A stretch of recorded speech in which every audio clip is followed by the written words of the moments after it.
Assalamualaikum warahmatullahi wabarakatuh. Perkenalkan, saya Dwi Ayunovita Andriani, CGP Angkatan 11 Kabupaten Ponorogo. Pada kesempatan ini, saya akan menyampaikan aksi nyata modul 1.4 yaitu disiplin positif. Berikut video hasil paparan diseminasi saya di sekolah saya yaitu di SMP Negeri 1 Babatan. Assalamualaikum warahmatullahi wabarakatuh. Terima kasih atas waktu dan kehadirannya Bapak Ibu Senator, Bapak Kepala Sekolah. Terima kasih sudah memberikan waktunya pada kesempatan hari ini. Sebelumnya perkenalan dulu ya, meskipun sudah kenal. Di sini saya Dwi Ayunovita Andriani, pengajar mapel prakarya CGP Kabupaten Ponorogo Angkatan 11. Pada kesempatan kali ini izinkan saya menyampaikan diseminasi aksi nyata modul 1.4 terkait dengan budaya positif.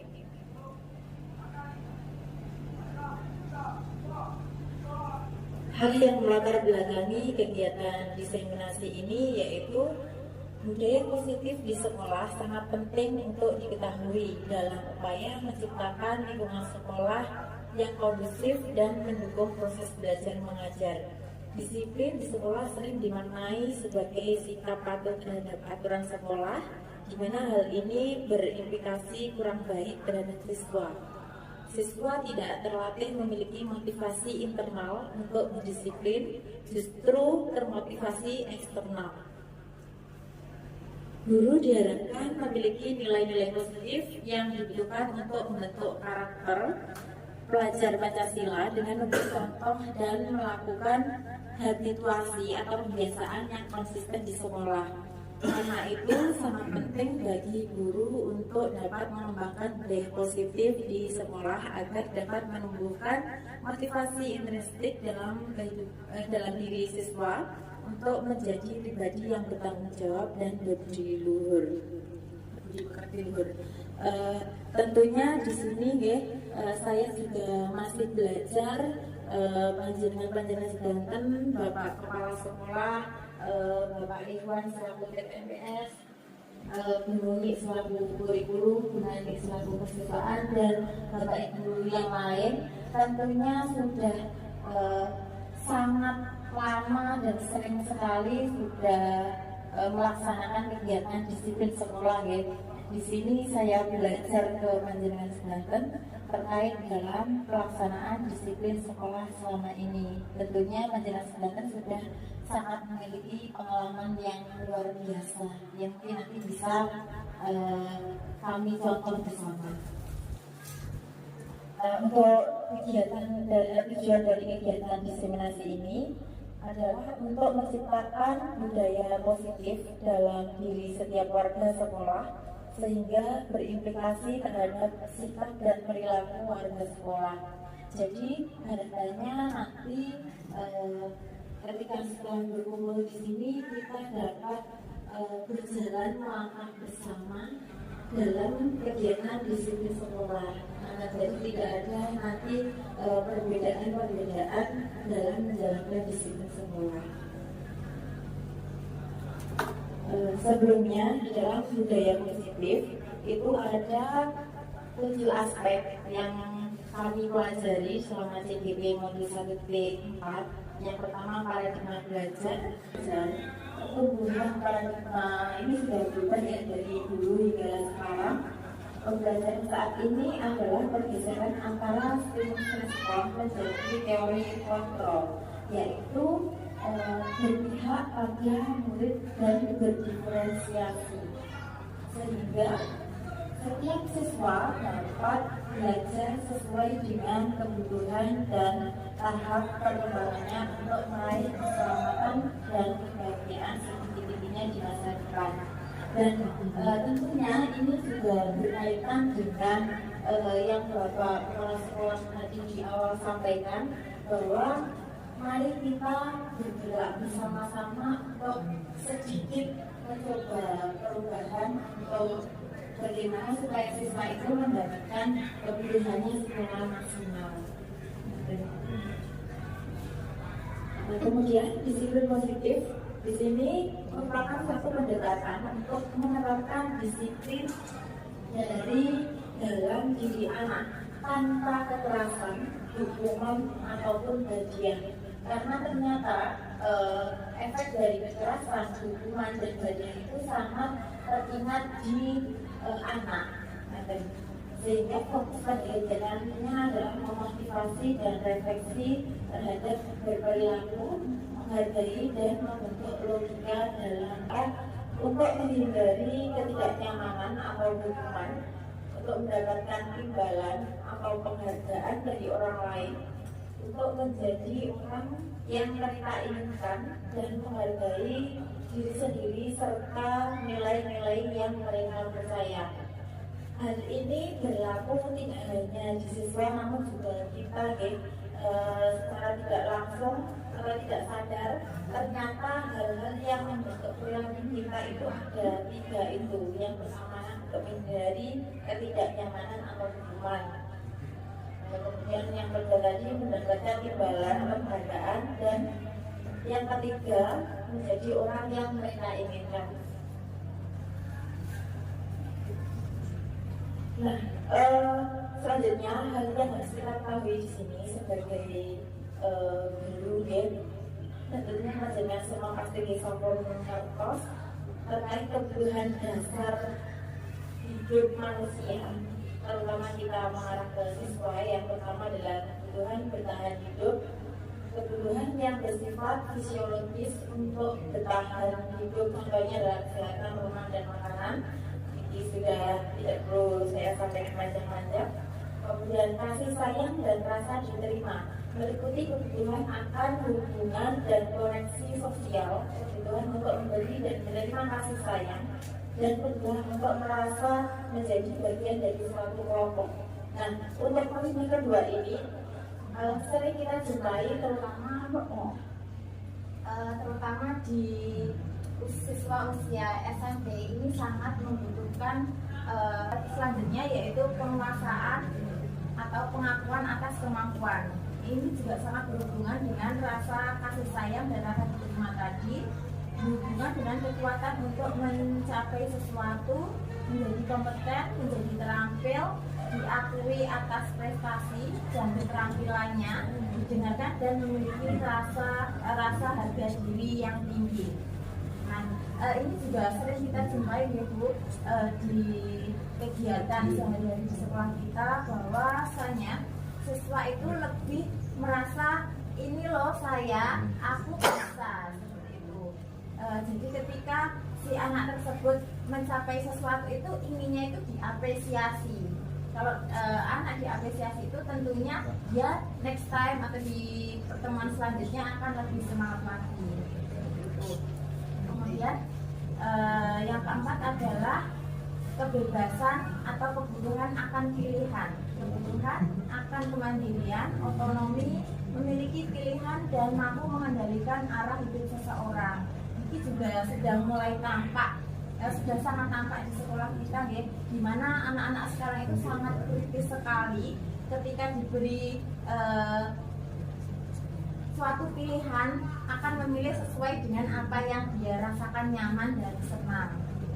Dan yang terakhir, ketidaktaatan pada disiplin positif tadi. Misalkan kegiatan untuk jiwit-jiwitan atau lok-lokan nama orang tua. Nah, setelah ditelusuri itu ternyata merupakan hanya kebutuhan kesenangan, tidak ada dasar yang lain, hanya kesenangan semata, hanya untuk tertawa-tertawa seperti itu.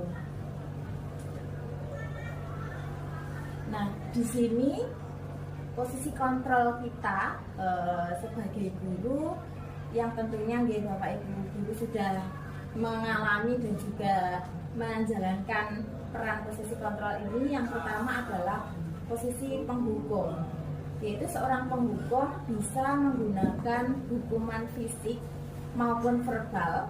Orang-orang yang menjalankan posisi penghukum senantiasa mengatakan bahwa sekolah memerlukan sistem atau alat yang dapat lebih menekan murid-murid lebih dalam lagi. Dan ini mungkin sering dilakukan pada zaman ketika saya waktu SD itu masih sering ada kegiatan penghukum, guru yang menghukum siswa, misalkan tidak bisa atau terlambat itu disamplok, diserawat apa, dulu masih berlaku itu. Okay. Tapi saya rasa sekarang sudah berubah. Dan posisi kontrol yang kedua yaitu pembuat merasa bersalah. Pada posisi ini biasanya guru bersuara lebih lembut, membuat rasa bersalah akan menggunakan keheningan yang membuat orang lain merasa tidak nyaman, bersalah atau rendah diri. Ini mungkin bisa atau sering kita temui ketika di dalam kelas yang gaduh dan tiba-tiba gurunya marah sehingga kondisinya menjadi hening. Kemudian di situ ada kegiatan atau peristiwa pendakwaan seperti itu. Kemudian posisi kontrol yang ketiga yaitu sebagai teman. Pada posisi ini guru tidak akan menyakiti murid, namun akan tetap berupaya mengontrol murid melalui persuasi. Dan selanjutnya posisi kontrol sebagai pemantau yang berarti mengawasi, yaitu kita bertanggung jawab atas perilaku orang-orang yang kita awasi, termasuk anak didik kita, berdasarkan pada peraturan-peraturan dan konsekuensi dengan mengandalkan penghitungan catatan data yang dapat digunakan sebagai bukti atas perilaku seseorang. Nah, untuk catatan atau bukti ini biasanya kita sudah tuliskan dalam jurnal kegiatan belajar kita maupun jurnal kelas dan juga mungkin catatan dari guru BK. Dan yang terakhir, ini yang paling utama adalah posisi kontrol sebagai manajer.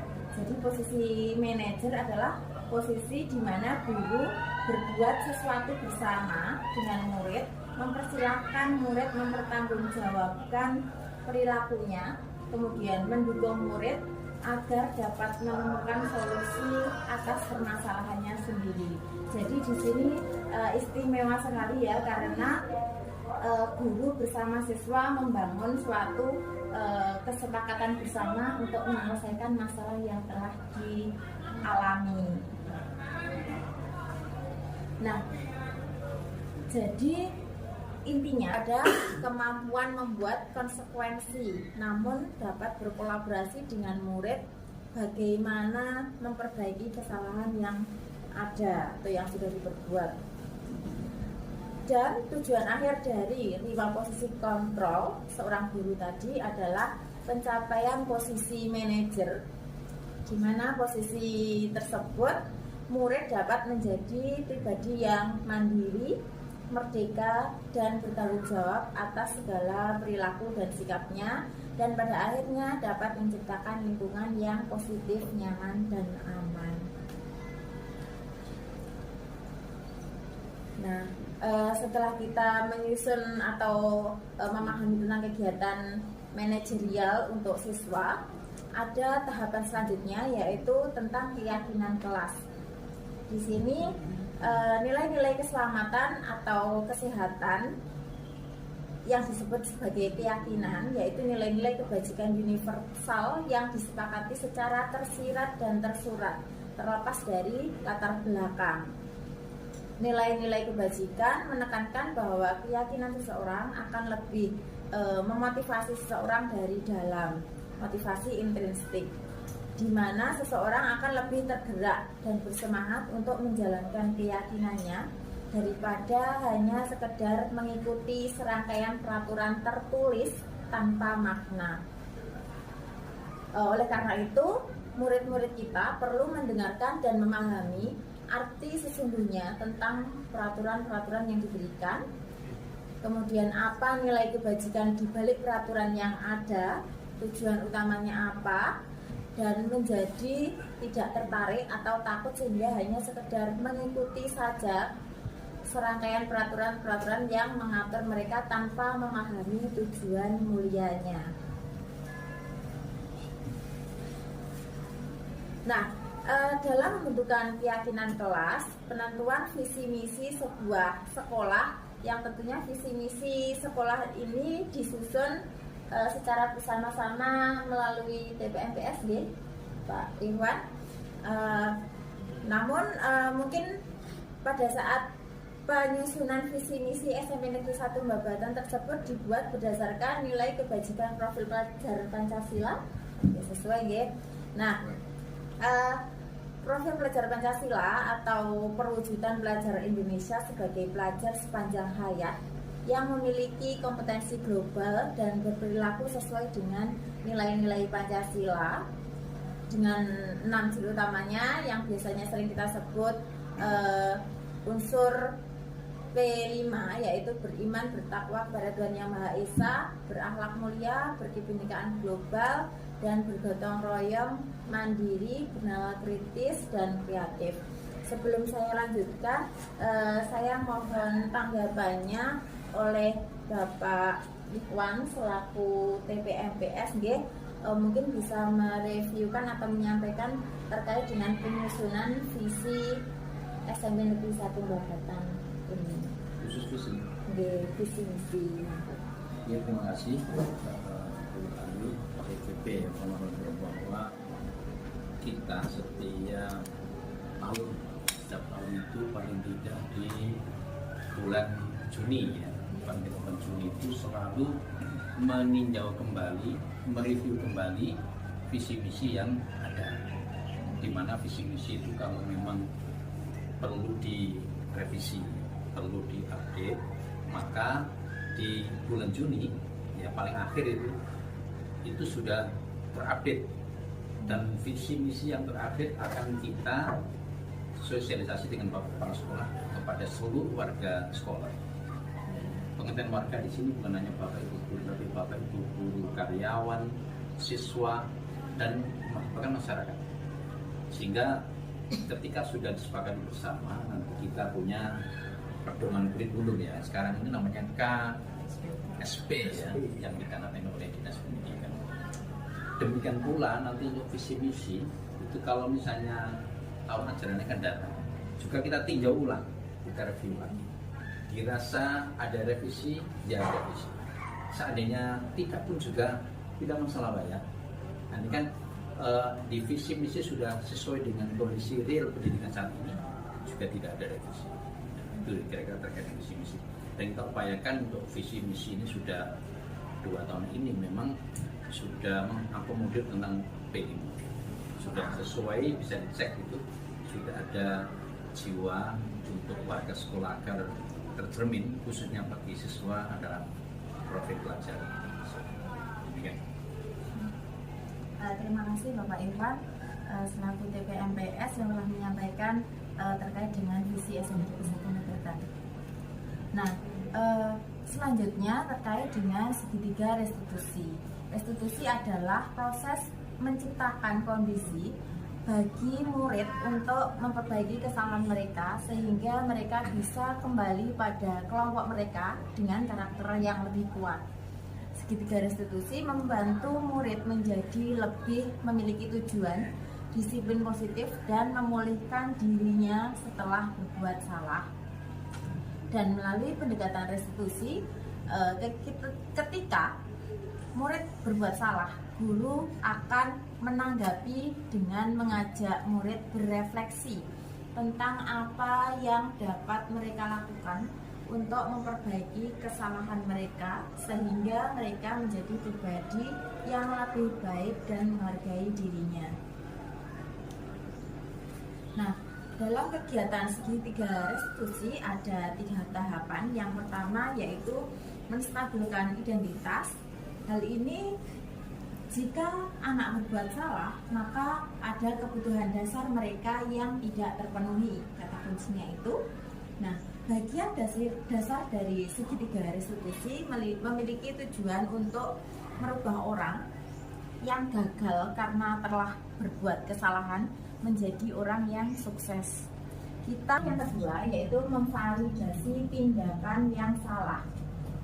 Nah, kita harus memahami kebutuhan dasar yang mendasari tindakan anak membuat kesalahan, yaitu bisa kita bertanya tadi alasannya apa melakukan tindakan tersebut.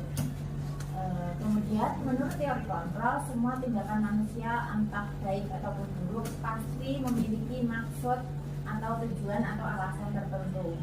Ketika kita menolak anak yang berbuat salah, dia akan tetap berada dalam masalah. Dan yang dibutuhkan di sini adalah kita memahami alasan siswa melakukan hal tersebut sehingga anak merasa dipahami.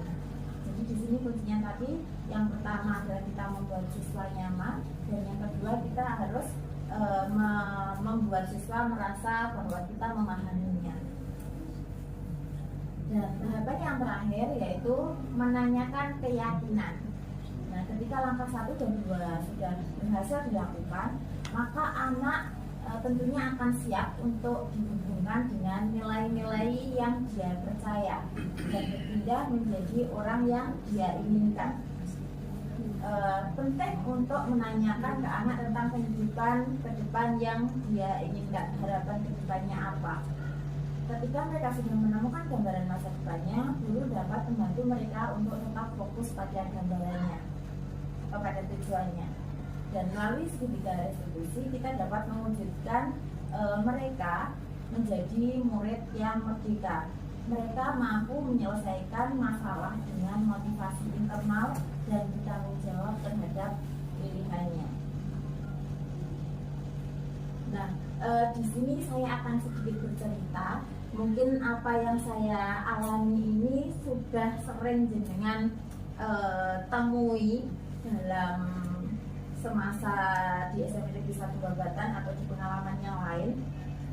Yang pertama yang pernah saya alami itu adalah peristiwa pencurian oleh seseorang murid kita dulu gitu. Nah,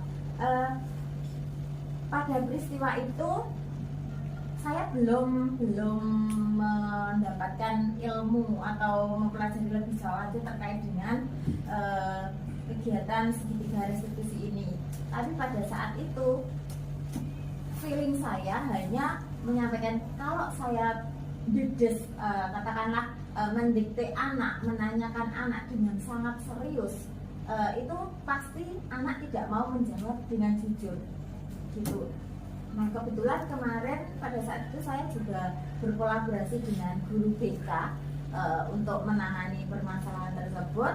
Diawali dengan mendapatkan laporan dari beberapa siswa, kemudian kami mencari informasi melalui teman-temannya dan guru-guru lain. Kemudian sudah semua bukti sudah mengarah ke si A tersebut. Tapi si A tersebut tidak mau mengaku, pada sampai titik terakhir pun tidak mengaku. Akhirnya kami pada saat itu mungkin di situ ada sedikit kesalahan karena pada saat itu saya masih menerapkan, karena saya belum tahu ya, masih menerapkan kegiatan seperti ancaman ya. Saya menerapkan di situ untuk HP semua kelas, kalau tidak ada yang mengaku atau kalau tidak ada yang memberikan informasi sama sekali, itu semua HP saya sita. Pada saat itu seperti itu. Nah, dan tapi pada saat itu saya juga menyampaikan di awal bahwasanya kita semua di sini pernah melakukan kesalahan. Tidak ada manusia yang sempurna. Kemudian setelah satu minggu ada informasi dari ini, karena berhubung HP-nya masih saya bawa semua, jadi saya juga mencari informasi semuanya dari situ tanpa perjalanan yang panjang lagi untuk mengkonfirmasi ke banyak anak. Saya dan juga tim BK memanggil anak tersebut secara pribadi. Nah, karena kalau di depan umum itu semuanya tidak mau menjawab, artinya bungkam gitu. Terus saya berikan menyampaikan bahwa ketika kalian memiliki informasi tertentu, temui Bu Ayu di luar pembelajaran, tapi jangan sampai ada yang tahu. Nah, dengan seperti itu ternyata banyak yang menyampaikan sama-sama belajar, kemudian tidak ada manusia sempurna, dan semua perbuatan itu pasti ada alasannya. Pada saat itu saya langsung ini berdasarkan bukti yang ada, yang mengambil adalah kamu. Nah sekarang kamu cerita, kenapa kamu melakukan ini?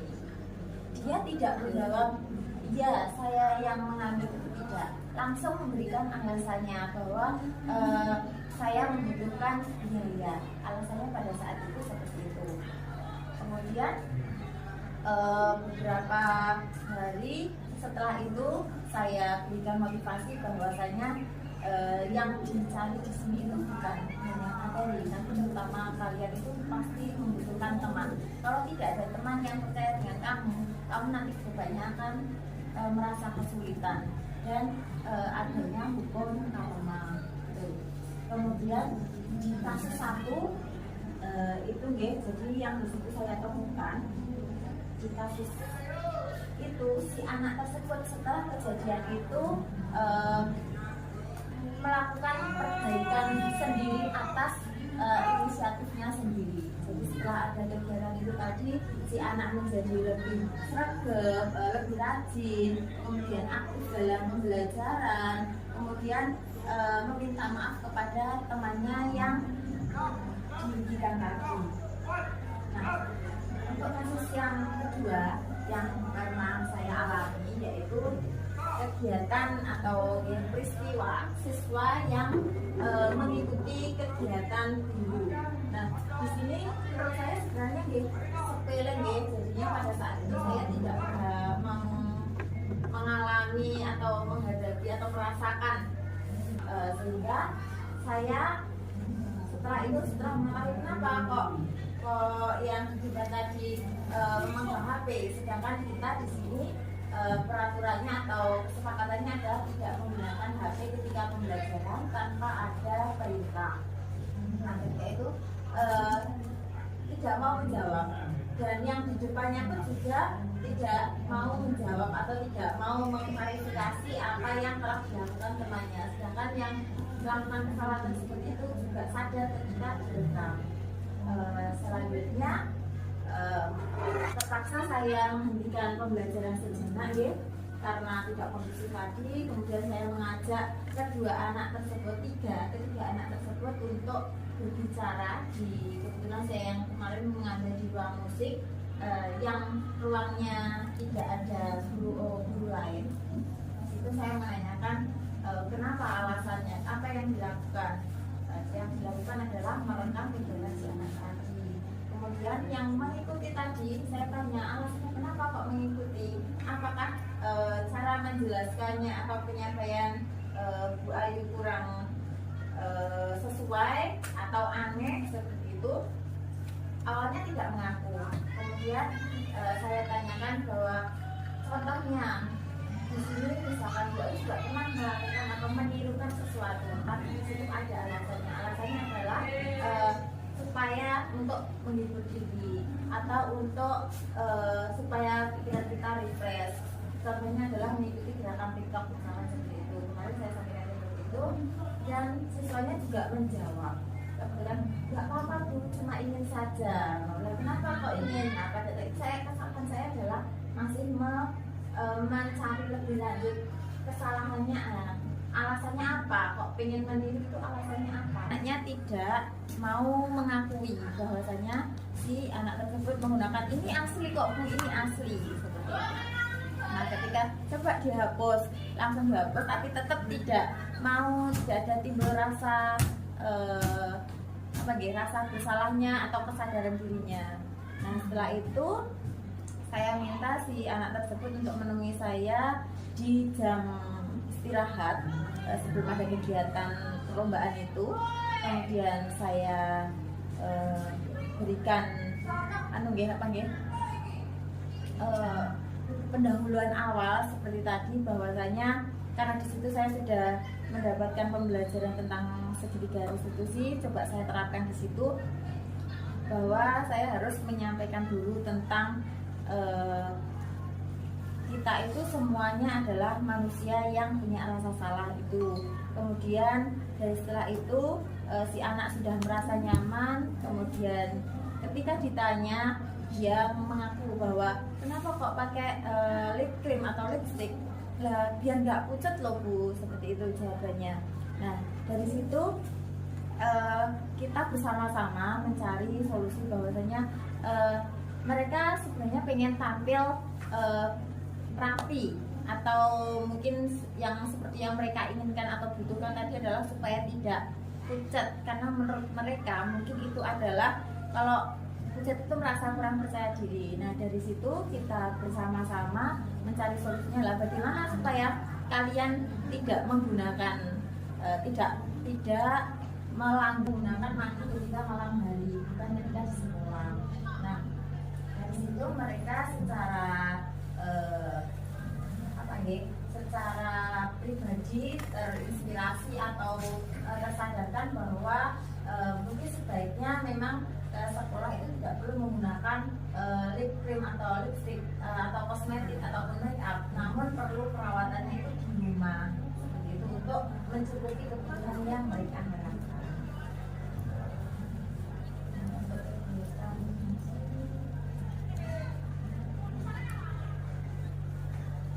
Dengan kesadaran serta didik sendiri untuk membuang sampah pada tempatnya. Ini memang di awal saya menjadi wali kelasnya itu terlihat bahwasanya ketika kegiatan bersama visi kelas itu rata-rata itu menghindar dari tanggung jawab tersebut. Dengan adanya kesepakatan atau keyakinan kelas, mereka lebih peduli dengan tanggung jawabnya.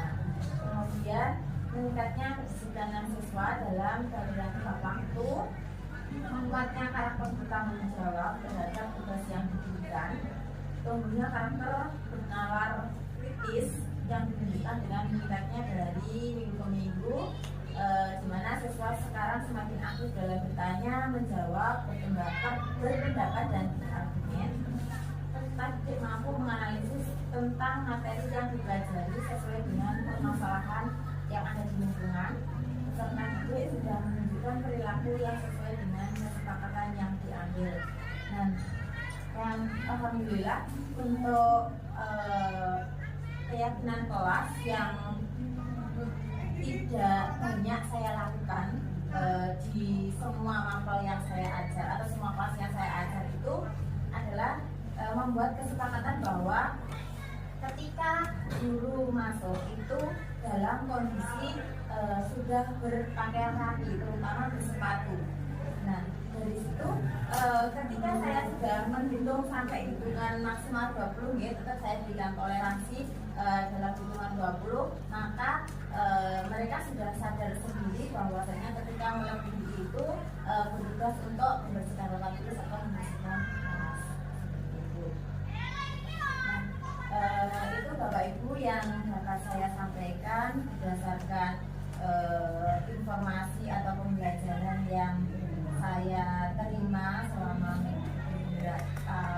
modul 1.4 terkait dengan disiplin kognitif. Di sini saya mohon tanggapannya kepada kepala sekolah dan juga Ibu yang terima kasih.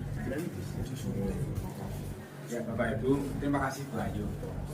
Kalau kita perhatikan Yun Sewu tugas guru nih, waktu kan nih, ternyata tidak hanya sekedar menyampaikan materi pelajaran. Ini kan masih persiapan Bu Ayu itu. Ya, masih persiapan supaya kelasnya kondusif, anak-anak bisa menerima materi yang kita berikan dengan. Terima kasih. Saya kira itu ilmu yang saya terima sebetulnya itu. Ini ilmu noto kelas supaya kondusif, anak-anak siap untuk menerima materi pelajaran yang akan kita berikan. Belum materinya, ini masih proses pendisiplinan supaya kelasnya menjadi kondusif dan anak-anak siap untuk menerima pelajaran. Terima kasih Bu Ayu. Saya kira itu. Pak Iswan. Oke, terima kasih. Terima kasih Bu Ayu, Bapak Kepala Sekolah dan teman-teman lain bahwa materi ini tentunya sangat bermanfaat untuk kita, di mana kita sudah lama terlena ini sebagai guru, seakan-akan kita itu paling berkuasa di kelas itu, sehingga kalau ada kesalahan dan sebagainya itu kadang kita itu menjustifikasi. Nah, tentu dari paparan Bu Ayu terkait dengan budaya positif, kalau saya bisa memahami bahwa budaya positif itu bukan hanya di kelas, tetapi di dalam global lingkungan pendidikan kita itu juga perlu diterapkan budaya positif. Dan yang paling mudah sebagai pendidik itu untuk memulai dari budaya positif itu adalah memulai di kelas. Karena apa? Karena interaksi kita yang paling banyak dengan siswa itu melalui kelas. Dan kelas itu adalah mapel kita yang kita berikan dengan insersi profil belajar kepada siswa. Dari budaya positif di kelas ini tentunya nanti di kelas-kelas itu akan terbangun situasi belajar yang kondusif. Tadi sudah dipaparkan bahwa ada beberapa trik ya, untuk membuat kondisi belajar itu supaya kondisi. Di antaranya kalau tadi namanya keyakinan kelas ya, kalau dulu mungkin namanya kontrak belajar, tapi kalau kontrak belajar itu lebih kelihatan visualnya, ada tulisannya kayaknya, tulis misalnya sebelum dimulai kelasnya harus bersih, ketika pembelajaran tidak boleh terlambat, itu merupakan kontrak belajar. Tetapi kalau sudah lebih tinggi lagi, saya juga justru pendapat itu menjadi suatu keyakinan kelas gitu. Artinya apa? Budaya kelas positif tanpa ditulis pun dia sudah yakin. Kalau misalnya membuang sampah tidak pada tempatnya, dia yakin itu adalah salah. Makanya setiap anak ketika sudah selesai makan atau jajan, ya buang pada tempatnya. Nah, menurut saya kegiatan yang positif ini mari kita mulai sebagai pendidik. Dan gerakan ini untuk budaya positif nggak mungkin hanya oleh sebagian pendidik. Jadi misalnya Bu Ayu atau teman-teman yang hadir ini ada 10 ya, nggak mungkin. Tapi gerakan ini adalah gerakan masalah. Maksud saya masalah itu adalah semua pendidik kita libatkan untuk bisa membentuk budaya positif, untuk membentuk budaya disiplin positif. Dan wali kelas ini juga merupakan ujung tombak di mana kelas itu bisa terkondisikan melalui wali kelasnya. Guru mapel bekerja, semuanya bekerja supaya suasana kelas nyaman. Tetapi itu juga perlu istilahnya perhatian khusus bagi wali kelas. Dan saya yakin kasus-kasus misalnya anak meninggalkan jam itu akan tidak terjadi, di mana kita pun sebagai pendidik masih menemukan kelas itu ada gurunya, tetapi kenapa kelas itu juga ditinggal muridnya? Ini kan jadi suatu pertanyaan yang perlu kita introspeksi. Apakah kesalahan harus 100% dari anak? Tentunya perlu kita kaji. Barangkali ya itu ya. Satu, ketika kita memberikan materi anaknya tidak siap. Dua, ketika kita memberikan pembelajaran ternyata anaknya tidak nyaman, padahal wajib nyaman. Tiga, ketika kita menyampaikan pembelajaran anaknya nggak merasa dihargai. Contoh, anak itu punya kelebihan di bidang motorik, kenapa tidak diberi kesempatan untuk menyampaikan motoriknya, misalnya presentasi atau bekerja. Berikutnya tentunya ini Pak, ramuan pembelajaran kita yang tidak menarik.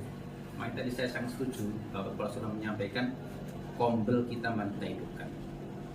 Tren yang saat ini memang adalah pembelajaran diferensiasi.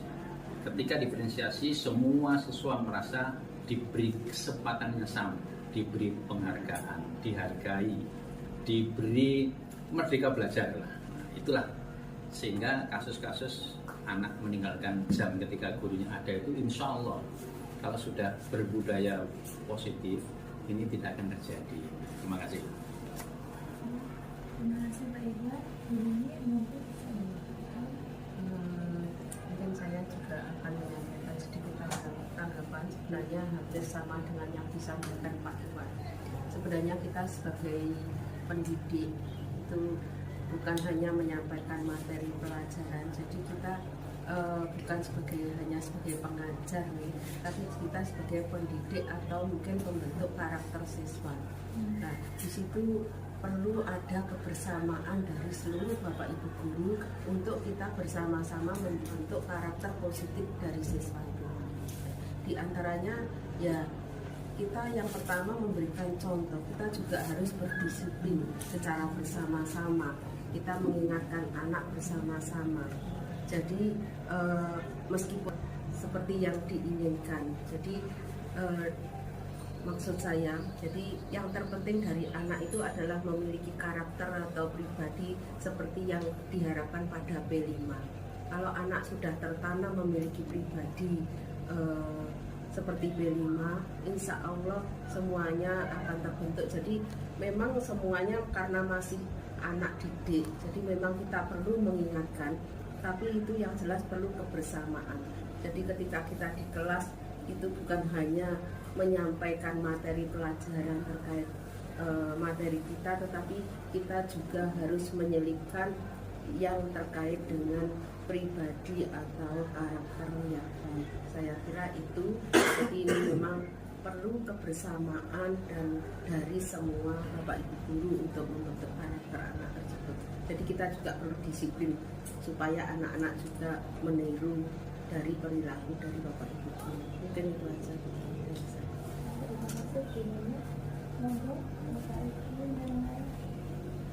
Kak Pugo selaku guru BK mungkin menambahkan atau menanggapi tanggapannya selaku guru BK.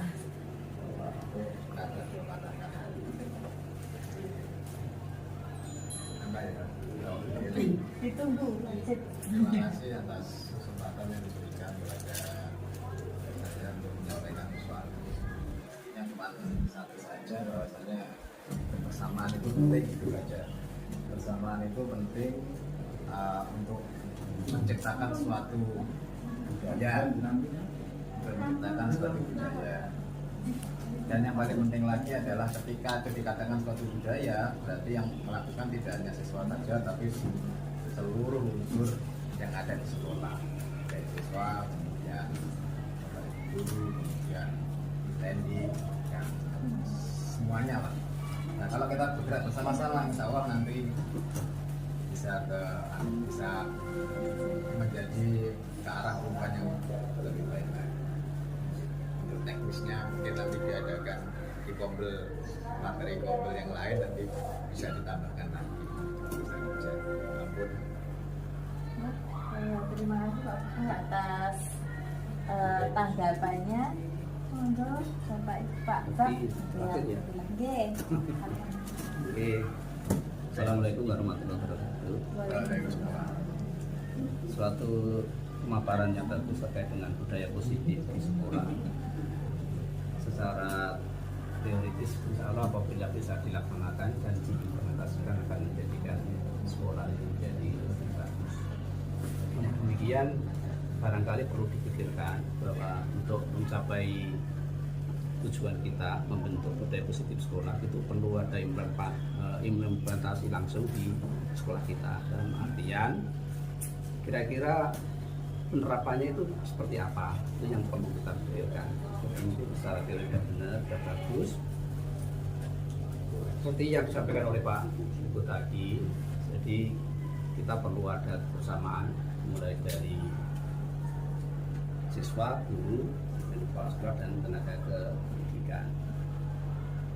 Juga menanggapi dari apa yang disampaikan oleh Pak Irfan, mungkin kalau di sini diistilahkan dengan manajer pribadi dari barangkali memang perlu ada semacam istilahnya pemahaman pada siswa, mungkin juga guru, atau mungkin juga semua warga sekolah. Misal ketika siswa, saya mulai dari siswa misalnya, ketika siswa itu memang bisa mau memanajer dirinya sendiri dalam artian untuk menjadi lebih baik, kita perlu memberikan semacam rambu-rambu, karena mungkin bagaimanapun juga siswa itu mungkin juga terbatas pemahamannya. Dalam artian rambu-rambu untuk menjadi baik itu seperti apa toh? Apa yang harus bisa dilakukan oleh sekolah? Misal ada kesepakatan pada dirinya sendiri bahwa dia tidak terlambat. Misal dia harus aktif selalu mengikuti ke KBM, jadi tidak meninggalkan KBM tanpa ada alasan. Misal yang kedua misalkan tidak bolos dan sebagainya, tidak melakukan bullying. Data-data seperti itu barangkali bisa kita buat kesepakatan mungkin lewat BB atau wali kelas. bahwa ini loh manajer yang harus kamu lakukan di diri kamu sendiri, lakukan seperti ini, itu misalkan seperti itu. Kalau itu nanti bisa dilaksanakan oleh siswa, otomatis siswa akan, oh ini tidak boleh. Nah, ada pemahaman tidak ada itu. Oh saya itu tidak boleh bolos, saya itu tidak boleh terlambat. Nah, dan itu mungkin barangkali bisa ditunjukkan sambil jalan. Paling tidak di awal dia sudah paham apa yang tidak diboleh dilakukan. Yang kedua terkait dengan Bapak Ibu guru juga demikian. Jadi kalau siswa sudah punya rambu-rambu, Bapak Ibu guru juga harus ada semacam kesepakatan juga. Misal selalu masuk di kelas ketika jamnya ada. Jadi jangan kita jumpai sekarang ini, maaf, tidak semua Bapak Ibu guru sudah melakukan seperti itu. Jadi tidak, kalau tadi Pak Ikhwan juga menyinggung, jangan salahkan murid yang tidak di kelas, karena kadang-kadang dia di kelas pun tidak ada gurunya.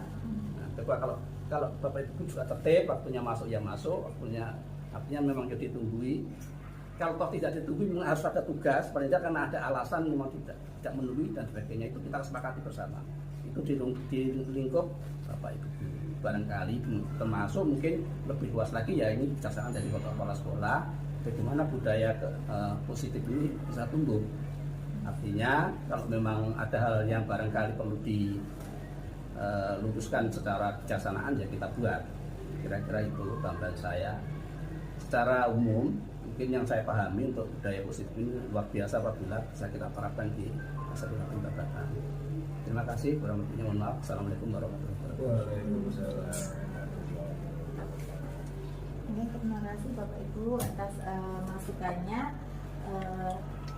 Di sini saya sedikit menambahkan lagi bahwasanya memang ketika kita membuat suatu disiplin positif, ada beberapa hal yang harus agak dirubah, seperti dengan peraturan-peraturan yang ada.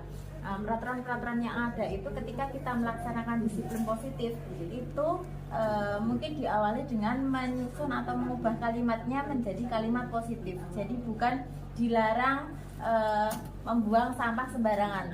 Nah, karena dengan kalimat dilarang membuang sampah sembarangan, yang otomatis mengena di otaknya anak itu adalah membuang sampah sembarangannya. Nah, dilarangnya itu mungkin bisa diganti dengan membuang sampah di tempat sampah, seperti itu. Nah, jadi misalkan dilarang datang terlambat, diganti dengan kalimat datang tepat waktu. Terus dilarang gaduh, seperti itu. Bisa diganti dengan aktif dalam pembelajaran yang berkualitas, misalkan seperti itu. Mungkin niku Bapak Ibu yang dapat saya sampaikan. Terima kasih sekali atas waktu dan tanggapannya, dan harapan saya semoga kita bersama-sama dapat berjuang bersama dan konsisten untuk ke depan, supaya dapat mewujudkan visi misi sekolah kita yang terkait dengan perwujudan profil pelajar Pancasila. Atas waktunya saya sampaikan terima kasih. Apabila ada kurangnya saya mohon maaf besar-besarnya. Akhir kata, wassalamualaikum warahmatullahi wabarakatuh.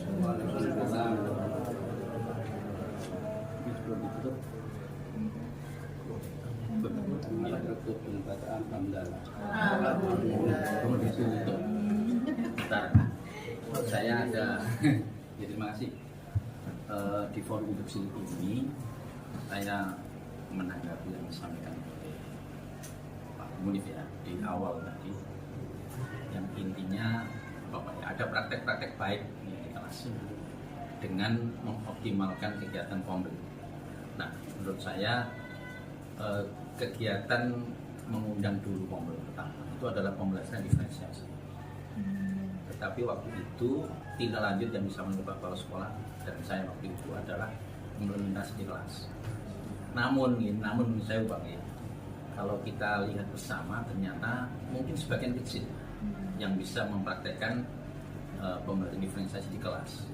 Itu mungkin satu ya diantaranya karena kelas belum ada disiplin positif. Yang kedua karena kompetensi yang mungkin masih perlu tambahan lagi teman-teman itu.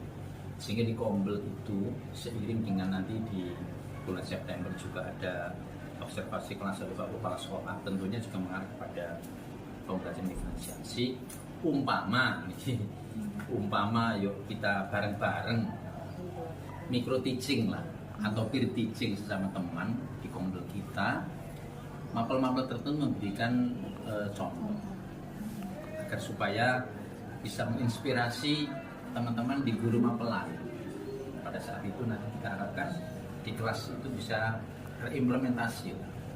Jadi salah satu respon itu diantaranya tadi Pak saya menyampaikan kenapa anak keluar diantaranya mungkin karena kita yang memberi pembelajaran tidak menarik itu loh. Betul gitu. Maka kita upayakan di Kompel itu mungkin agenda di bulan-bulan awal September tidak salah Pak, kita datangkan satu mungkin pendamping ya, mungkin Bu Ristiani atau mendampingi aja yang bekerja kita. Artinya apa? Ya kita yang peer teaching, mapel peer teaching, nanti Bu Ristiani memberikan penguatan Pak. Kurangnya di mana, lebihnya di mana biar tahu proses oh ternyata begitu. Kalau itu udah benar, tinggal nanti belum nanti kelas itu sudah pede gitu. Kelasnya sudah berbudaya positif melalui ini tadi, pembelajaran juga positif. Sehingga kelas itu menjadi menyenangkan. Itu yang harus kita harapkan. Insyaallah gitu. Terima kasih. Atas surat dukungannya. Yang jelas tadi berpikirnya cuma sederhana, apa ya kan Kompel itu tidak harus satu hari penuh kan tidak. Kita bisa memanfaatkan waktu kita yang setengah 3 sampai asal kita kan jam 3 biasanya. Di situ kita sampaikan mungkin ada permasalahan Bapak Ibu guru, aku nyapotolnya kelas kok jelas surat 3 HP. Tidak apa-apa itu. Terus mungkin ada juga yang menanggapi kira-kira. Dari situ nanti baru kita mencarikan solusi. Dan memang ya ujungnya seperti yang disampaikan Pak Irfan, harus ada kita praktekkan, ada satu guru. Dan biasanya itu sih udah nggak tembiku, bukan guru pas siap itu. Gue ngapain lagi alhamdulillah. Monggo, ya mau nggak apa-apa. Ya kan Kompel itu maksud saya mungkin kan Nyunsawi ya seperti yang sama Pak Irwan ya kompetensinya kan beda-beda. Ada yang aku itu takut orang belajar baru. Mungkin ini ya wiki BE cocok ya. Terus kita tidak perlu meluangkan waktu tertentu tidak. Ya kita waktu yang setengah jam saya kira ya cukup lah yang penting. 1 minggu satu kali atau 2 kali kan bisa.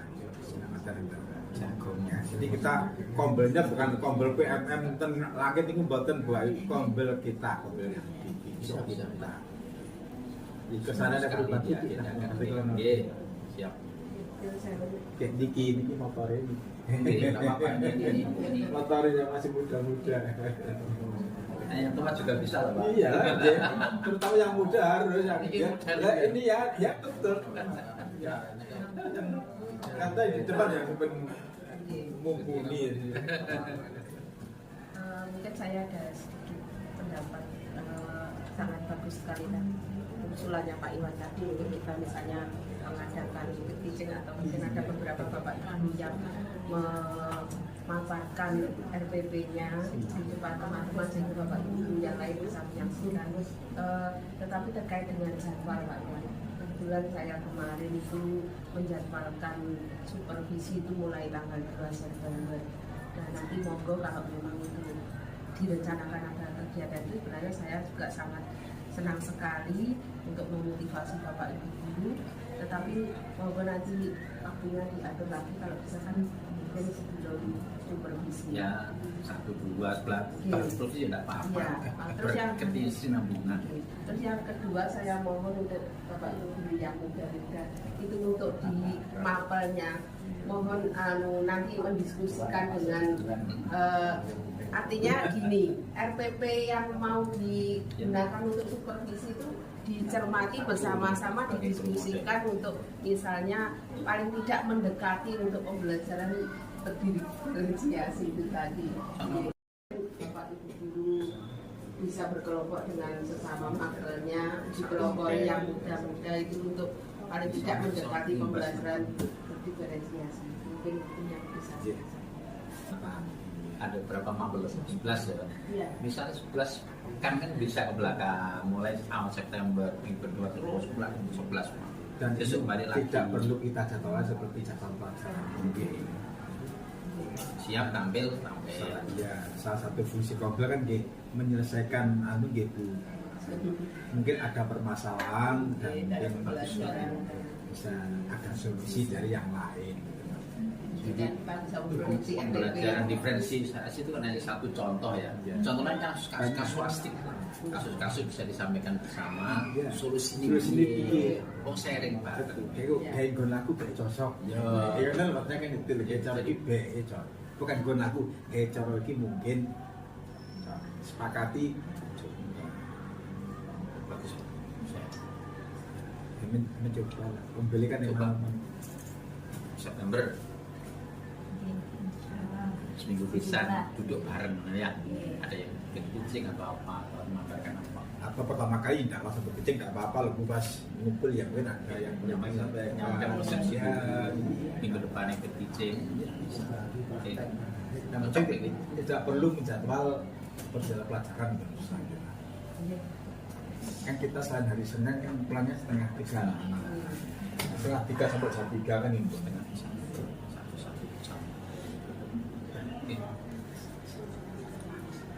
Jadi buahnya tambahan sama sini. Itu lagi anu Bayu, ini tuan rumah itu tuan bercakap lah.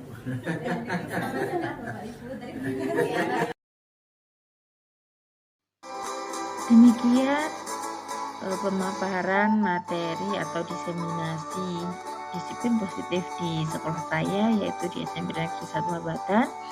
Semoga dapat bermanfaat. Apabila ada yang kurang berkenan, saya mohon maaf yang sebesar-besarnya. Wassalamualaikum warahmatullahi wabarakatuh.